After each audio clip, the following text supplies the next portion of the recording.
Службами и энергетиками необходимо правильно выстроить работу по взиманию долгов с недобросовестных абонентов. Об этом говорили на встрече главы Ингушетии с руководителями городов и районов республики. Здесь же говорили о проблемах разбаланса, регистрации нового жилья и незаконном подключении к сети. Репортаж Хусена Гагиева.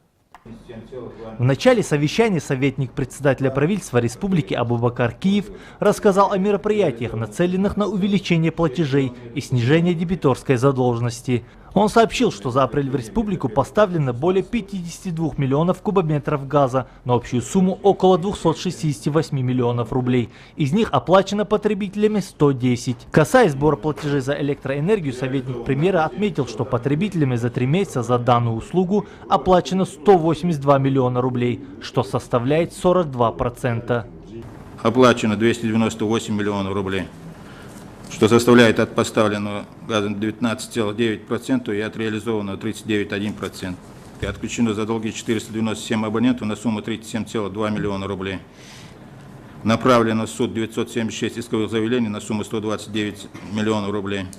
Глава региона подчеркнул необходимость сверять информацию правительства с данными энергетических и газовых компаний для избежания разночтений в общих цифрах, выстраивать между потребителями и поставщиками коммунальных ресурсов добросовестные договорные отношения. На совещании также обсуждались проблемы разбаланса регистрации нового жилья, незаконного подключения к газовым и электрическим сетям.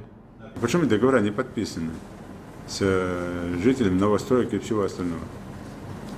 И следующий вопрос. Почему жильцы 18-этажных домов или других домов не платят за газ, за свет, за воду? Почему не платят? Почему квартиранты живут? Почему эти живут? Ну, лучше почему? На каком основании?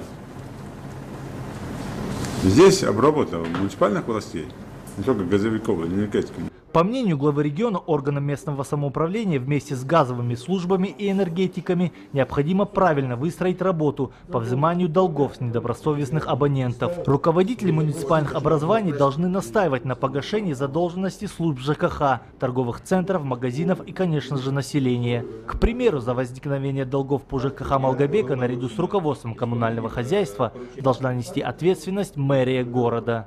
Почему не требуют? Опять, почему здесь власти не помогают? И здесь больше, опять же, газовики, которые должны ходить, собирать.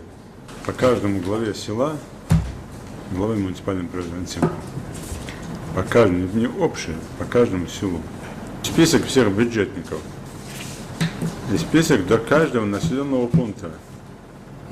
Кто заплатил, кто не заплатил, кто не платил. Каждая глава и в населенном пункте везде работает.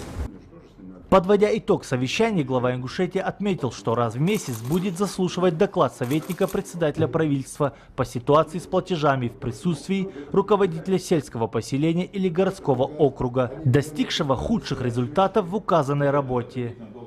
Хусен Гагиев, Юсуп Ханив, Ахмед Парчиев, Новости 24.